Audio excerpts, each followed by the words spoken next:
Bonjour à tous, aujourd'hui on va parler du fait de tout imaginer, de trop réfléchir, de penser à tout, d'imaginer le pire, etc., etc. Quand on pense trop, on peut se pourrir la vie, et la majorité du temps, aucun de ces problèmes n'existe ou ne se passe. Qui est comme moi ? J'avais la fâcheuse tendance à tout réfléchir 100 fois, à vouloir tout contrôler ou à imaginer les pires scénarios, jusqu'à ce que je comprenne qu'en faisant ça, je créais moi-même les pires scénarios, même s'ils n'étaient pas censés arriver à la base. Ou pire encore, parfois je pensais qu'une personne était en colère contre moi, et ça arrivait juste parce que je l'avais créé dans ma réalité. Parce que je m'étais comportée d'une certaine manière, etc., qui avait fait que cette personne finissait par être en colère contre moi alors qu'à la base elle ne l'était pas.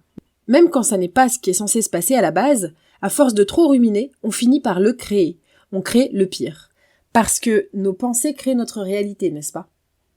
Et vous et moi, on ne peut pas continuer, on ne peut pas se payer le luxe de continuer comme ça. Ça n'est pas possible de continuer de vivre comme ça ruine notre bonheur, ça sabote nos relations et ça crée de l'anxiété et surtout ça nous empêche de level up et c'est pour ça qu'on est là, n'est-ce pas ? Donc aujourd'hui, je vais vous partager quelques astuces qui m'ont aidé moi à arrêter de cogiter et de ne pas dormir la nuit, de réfléchir trop. On va parler de conseils pratiques et faciles à mettre en place maintenant pour arrêter ça. Et finalement, pourquoi on ne ferait pas un peu confiance à la vie sans se torturer le cerveau ? Faire confiance à la vie, au processus et au fait que tout est à sa place et que tout ce qui nous arrive pour une bonne raison, c'est une philosophie qui, moi, m'a beaucoup apaisée. Parce que de trop penser, c'est quand même du self-sabotage, on se sabote soi-même. On fantasme sur des scénarios négatifs. C'est créer une histoire et la visualiser. Les traumatismes, les peurs, etc. Donc finalement, vaut mieux penser normalement dans l'instant présent et ne pas être trop obsédé par ce qui va se passer par la suite parce que de toute façon, on ne le contrôle pas. Premier point, ça s'appelle la Let Them Theory par Mel Robbins. Elle en a fait tout un épisode et il est hyper intéressant, donc je vous invite, si vous parlez anglais, chaudement à l'écouter parce que vraiment, je pense qu'on peut en tirer énormément de bénéfices. Dans cet épisode, elle prend l'exemple de son fils et de ses amis qui se préparent pour aller à un bal de promo, donc évidemment ils sont sapés comme jamais, et juste avant d'aller au bal de promo, ils décident qu'ils veulent aller dîner, bon, rien d'anormal jusque-là, et quand ils en parlent devant elle, ils parlent d'un endroit, by the way, ils sont 20, un endroit minuscule, c'est une place de tacos, et elle se dit quoi ? Mais c'est pas possible. Donc elle bondit sur eux, elle leur dit mais n'importe quoi, il pleut, vous n'allez pas avoir assez de place, vous allez être trempés, etc. Bref, la contrôle fric, quelque chose que j'aurais totalement pu faire, n'est-ce pas ? Et sa fille lui a dit mais laisse-les, donc let them, s'ils veulent y aller, c'est leur bal de promo, ça n'est pas le tien. Laisse-les y aller, laisse les gens faire leur vie. Et c'est là-dessus que repose toute cette théorie de let them. Tout est parti de là. Bref, donc je vais pas vous refaire tout son épisode, mais ça m'a donné l'idée de vous faire cet épisode-là sur le fait de tout vouloir contrôler. Et si vous vous dites non, moi je suis chill, j'ai pas besoin de contrôler, restez bien jusqu'au bout parce que si, sans le vouloir et sans le savoir, on est un peu tous contrôle fric. Donc, cette let them théorie, c'est qu'à chaque fois qu'il y a une situation qui ne nous regarde pas, nous anime ou nous affecte un peu trop, c'est de se dire ok, pourquoi est-ce que ça me déclenche alors que ça ne me regarde pas, et peut-être juste prendre un peu de recul, faire un pas en arrière et laisser les gens vivre leur vie.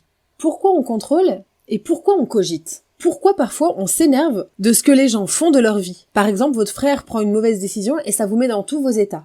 Pourquoi ? Vous n'imaginez pas l'énergie que ça prend d'essayer de contrôler les autres et leurs faits et gestes, alors qu'on pourrait se concentrer sur notre vie et nos erreurs peut-être au lieu d'essayer de contrôler les autres. Tout ce qu'on juge ou tout ce qu'on critique, généralement c'est finalement pour mettre le focus sur quelqu'un d'autre et pour éviter de se regarder en face et de voir ce qu'on pourrait améliorer. On a une espèce de faux semblant de contrôle sur les autres, mais finalement, on ne peut pas les contrôler. Certes, on peut peut-être un peu les manipuler, peut-être les faire culpabiliser si on est très fort, mais pas les contrôler. Et bizarrement, on devient vachement moins attirant quand on essaie de manipuler les autres. Finalement, essayer de contrôler ce que les autres font, ou s'énerver ou s'offusquer de ce qu'ils font, ça nous distrait de ce que l'on veut vraiment dans la vie. Si ça m'énerve, qu'est-ce que je peux faire pour reprendre le pouvoir sur ma vie ? Pourquoi ça m'énerve ? Qu'est-ce qui vient me déclencher ? J'en ai déjà parlé. J'avais un groupe d'amis qui, un jour, s'est vu sans moi, et je me suis dit, mais comment ça ? Mais pourquoi ils font ça ? Ça veut dire que je suis pas à la hauteur, sûrement ils doivent parler de moi dans mon dos, etc., etc. Dans ces cas-là, c'est beaucoup plus facile de faire passer les autres pour des méchants insensibles, plutôt que de me remettre en question et de me bouger les fesses. Ok, ils ont envie de se voir sans moi, bah peut-être qu'ils ont des sujets de conversation en commun, ou peut-être pas, mais en tout cas, moi, maintenant, qu'est-ce que je peux faire pour cultiver ma relation avec eux ? Écouter mes podcasts, par exemple, et devenir un sac Chanel peut être une très bonne idée. Au lieu de s'offusquer parce qu'on trouve les gens méchants ou parce qu'on trouve qu'ils font les mauvais choix, peut-être qu'on peut se dire, ok, comment moi, je peux m'améliorer à ce moment-là. Et généralement, le fait de penser à des scénarios, d'imaginer le pire, etc., et de prêter les pires intentions aux gens, ça nous distrait de ce avec quoi on n'a pas envie de dealer. C'est une forme d'anxiété, c'est un besoin de se prouver qu'on a le contrôle, Quand par exemple on n'arrive pas à ne pas donner son avis, finalement c'est une sorte d'anxiété, c'est un besoin de se prouver qu'on a le contrôle. J'en ai parlé avec une amie qui, quand elle argumente avec son mec, c'est absolument impossible pour elle de lui laisser dire quelque chose qu'il pense, avec lequel elle n'est pas d'accord. Donc si ça vous arrive de vouloir absolument prouver à l'autre qu'il a tort, peut-être que vous devriez plus focus sur vous-même. Troisième point, comment on fait alors pour arrêter de tout contrôler ? Eh bien, on va pratiquer cette théorie du let them. Si ça n'a aucun impact sur vous, alors vous laissez faire les gens. Et surtout, comprendre qu'on ne peut pas contrôler les autres, et plus on cherche à les contrôler sous couvert de « je vais t'aider » ou en toute bienveillance, plus on les étouffe et plus on les fait fuir. Vous savez, le délire de « I don't chase, I attract », on ne va pas courir après les gens pour leur donner des conseils, on va simplement attendre qu'ils nous sollicitent. Et vous allez voir que si vous testez, dans une conversation entre amis, si vous êtes le dernier à donner votre avis, on va avoir envie de l'entendre. Le silence est puissant, comme on dit, le silence est d'or. Autre point assez intéressant, c'est que personne ne vous connaît vraiment. Par exemple, quelqu'un va écouter mon podcast et se dire « Waouh, trop bien, elle m'a grave aidé, j'adore » et quelqu'un d'autre va se dire « Oh là là, je me sens perdu, je la déteste, je peux pas supporter son ton à celle-là ». Les gens ont des perceptions de moi différentes quand ils m'ont écouté, alors que j'ai dit exactement la même chose aux deux. Ça parle de leurs expériences. Demandez à deux jumeaux qui est leur mère, et ils ne vont pas répondre la même réponse. Ils ne vont pas lui trouver les mêmes qualités et lui allouer les mêmes compétences. On ne peut pas répondre à cette question. Qui êtes-vous ? On ne sait pas. Personne ne nous connaît. Et on a une perception des gens dans notre tête. C'est notre expérience de cette personne, mais ça n'est pas cette personne.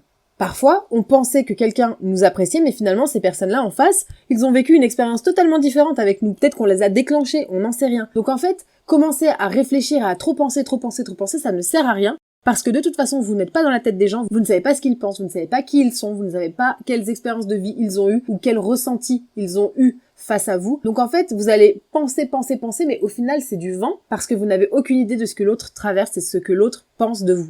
On ne connaît jamais vraiment les intentions des gens. Donc quand on est là dans notre lit à minuit, en train de se torturer le cerveau en se disant « Oh, il m'a pas vraiment répondu à mon message, est-ce que ça veut dire qu'il m'aime pas? Est-ce que si? Est-ce que ça ?» On projette sur nous ce que nous, on aurait peut-être fait à sa place, mais on n'en a aucune idée. On ne connaît pas ses intentions. Quand on est quelqu'un qui pense trop, on leur prête souvent les pires intentions, alors qu'en réalité, peut-être qu'ils en avaient des bonnes. On ne voit sa vie qu'à travers un prisme influencé par notre histoire, nos passés, nos expériences et nos opinions, et souvent, on en tire des conclusions basées sur ce que l'on connaît.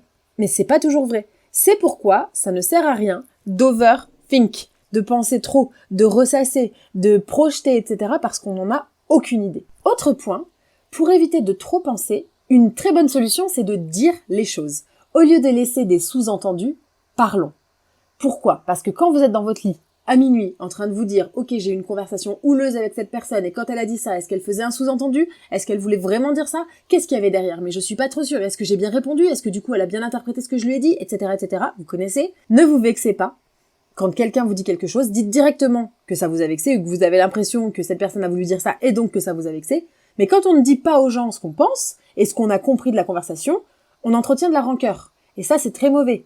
Et c'est quelque chose qu'on apprend d'ailleurs quand on fait de l'influence et de la manipulation. Ce que font d'ailleurs les psychologues aussi, ils vont reformuler la phrase. Si on n'est pas sûr d'avoir compris ou si on ne connaît pas vraiment l'intention de la personne ou si on voit une mimique qu'on n'arrive pas trop à interpréter, on reformule, on peut leur dire « Ok, attends, tu viens de me dire ça, est-ce que ça veut vraiment dire ta dans d'autres mots, avec nos termes, pour valider qu'on a bien compris, au lieu de commencer à laisser ça en suspens, flottant au-dessus de notre tête, et après, de se laisser aller à moult interprétations qui ne servent à rien et qui ne sont pas du tout accurate. Si par exemple, quelqu'un fait une réflexion et que vous n'osez pas demander ou expliquer que ça vous a blessé, vous allez le garder pour vous sans savoir si c'était vraiment l'intention de cette personne, et vous allez cultiver cette rancune et cette rancœur, alors que vous auriez pu vous en passer. Vous n'avez pas osé, vous n'avez pas parlé, et vous tenez les autres après pour responsables. Je suis la première à le faire, j'ai été la première à le faire et je le fais encore.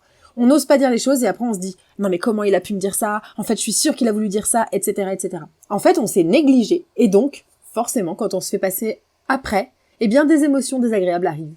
Et on ne peut pas laisser des pensées nous embêter, parce que ça nous empêche dans notre développement personnel et surtout ça nous empêche de level up. Et nous, on a envie d'aller dormir avec l'esprit léger, sans penser à ce genre de choses-là ou sans projeter, parce qu'on ne peut pas se le permettre. On ne peut pas se permettre d'être obsédé par des choses, par des gens. On ne peut pas se permettre de ressasser des situations ou de projeter le pire. Donc dites-vous bien que c'est ok de demander clarification sur le moment ou de donner son opinion ou de reformuler pour savoir si c'était bien ça et si on a bien compris les choses. Autre point hyper important, identifier les déclencheurs. Qu'est-ce que ça veut dire ? Ça veut dire comprendre qu'est-ce qui déclenche une insécurité chez nous. Par exemple, ces deux amis là qui se sont vus sans moi et qui ne m'ont pas proposé, Eh bien, je me suis demandé, ok, qu'est-ce que je ressens? Pourquoi je ressens ça?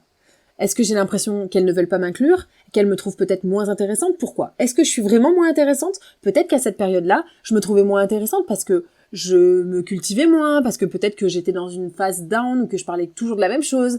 Peut-être que je me donnais moins de valeur à moi-même, donc elles ne m'en donnaient pas non plus. Ou peut-être simplement que ça n'avait absolument rien à voir avec moi. Et ça venait déclencher ma peur d'être abandonnée, ou d'être mise de côté, et d'où ça vient, certainement de mon enfance, etc., etc. Donc on creuse.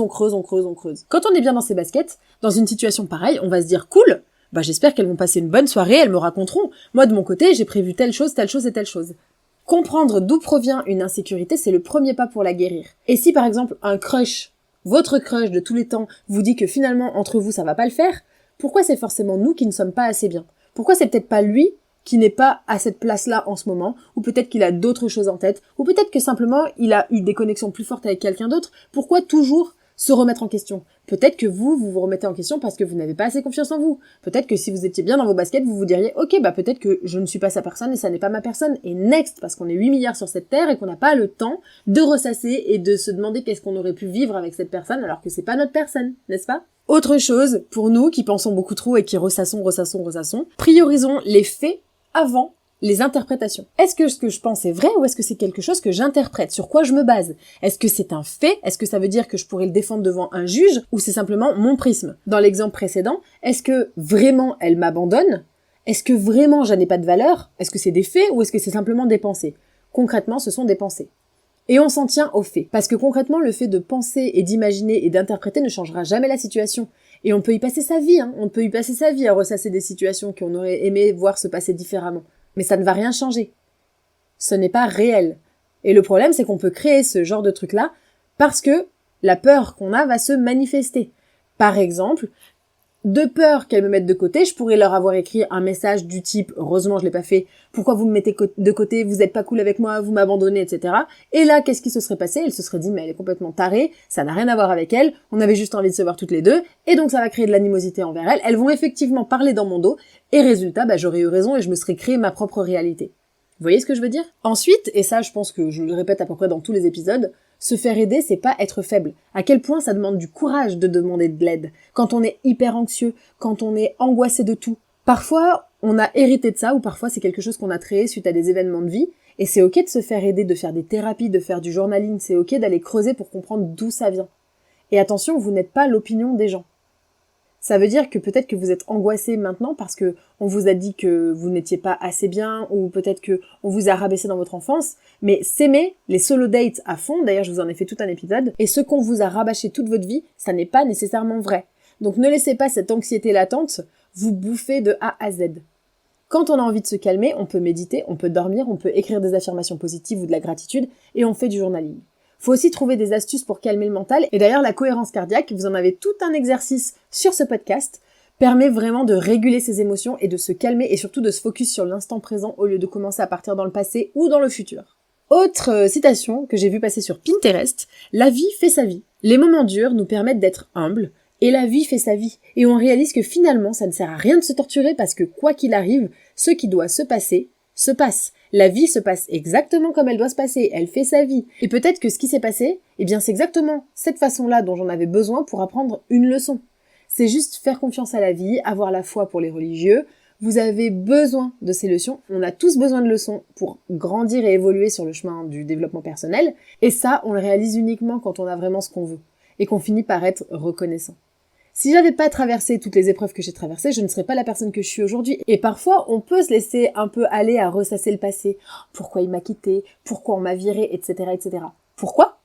Parce que ça n'était simplement pas pour vous.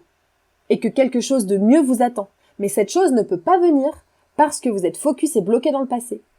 Chaque fois que je n'ai pas ce que je veux, j'ai toujours mieux à la fin. Et vous, c'est pareil, j'en suis sûre. Donc vraiment, ce côté « ce n'est pas pour vous », soyons en paix avec le fait que les choses qui ne restent pas dans nos vies ne sont pas pour nous. Hyper game changer celui-là. Faut aussi être en paix avec le fait que certaines choses ne sont pas pour nous, même si on a l'impression qu'elles sont pour nous ou que c'est ce qu'on voulait vraiment par-dessus tout. Tous les jobs ne sont pas pour nous, tous les gens ne sont pas pour nous et nous ne sommes pas pour tous les gens ni pour tous les jobs. Parfois, on ne rentre pas dans les standards de ce que les gens cherchent, que ce soit dans les jobs ou dans les relations. Je vous ai fait un épisode d'ailleurs sur les standards et tant mieux, il y a plus et il y a mieux. Si je prends un exemple de mon licenciement, Quand j'ai annoncé ma grossesse, on m'a virée sur le champ en me disant qu'on ne faisait pas les femmes enceintes. J'aurais pu être dévastée, et d'ailleurs sur le moment j'étais un peu au bout du rouleau. Mais ce que je voyais pas, c'est que ce n'était pas un job pour moi. Oui, il était aux États-Unis et il m'a ouvert moult portes et moult opportunités, et je suis forever reconnaissante pour ça, mais ça me plaisait pas au fond, il y avait beaucoup trop de ventes, j'aime pas la vente, etc., etc. Et ces gens qui virent les femmes enceintes ne sont certainement pas mes gens, pas mes employeurs, ni des personnes autour desquelles j'ai envie de graviter. Et surtout, ce que je ne voyais pas, parce que j'avais des œillères que j'ai bien voulu accepter, parce que la société nous met des œillères, n'est-ce pas, c'est que je perdais le confort inconfortable, c'est-à-dire un job 9 to 5 avec des collègues un peu médiocres, mais je gagnais la multitude d'opportunités et le luxe de me demander « Ok, qu'est-ce que tu veux vraiment faire ? Qu'est-ce qui te fait vibrer ?» Tout en m'imposant évidemment l'urgence de l'activer, parce que sinon j'allais être en galère financière pendant longtemps. Donc ça a été un énorme coup de pied aux fesses, et peut-être que moi, j'avais besoin d'apprendre cette leçon de façon hyper violente, et ça c'était pour moi, ça m'était destiné, parce que je n'aurais certainement pas bougé mes fesses sinon. Je serais restée dans ce job qui me correspondait pas du tout. Je me serais dit, ok, c'est bon, j'ai la sécurité financière, mais au final, j'étais au fond malheureuse. Et à ce moment précis, j'ai overpensé. Je me suis dit, ok, je suis pas assez bien, ils m'ont virée, je suis nulle, ma vie pro est un fail, être virée à 30 ans c'est chaud, je vais galérer à avoir de l'argent, etc., etc. Est-ce que ça m'a servi ? Non. Donc, au final, ça n'a servi à rien de trop penser. Ce qui m'a servi par contre, c'est de me focus sur l'instant présent et de me dire, ok, maintenant, voilà où t'en es, qu'est-ce que tu vas faire pour le futur ? Un de mes mantras cette année, c'est un blessing, donc une opportunité, n'est pas toujours un blessing. Quand on pense des trucs du genre « j'aurais dû » ou « il ou elle ne m'aime pas » ou « il ou elle me rejette », c'est juste que ces personnes ne sont pas pour nous. On s'en fout au fond, ils sont pas pour nous. Et il y a plein d'autres gens qui sont pour nous et qui n'attendent qu'une chose, c'est de pousser la porte et de pouvoir rentrer dans nos vies. Donc pour résumer, trop penser ne sert à rien, puisque de toute façon, nous n'avons pas la vérité absolue puisque chacun a sa vérité. De plus, nous faisons beaucoup d'interprétations et surtout, on ne peut pas maîtriser le résultat puisque le résultat se trouve dans le futur et le futur n'existe pas encore. J'espère que toutes ces astuces vous permettront de calmer un peu l'anxiété, d'arrêter de ressasser ou de projeter et je vous dis à très vite pour un prochain épisode.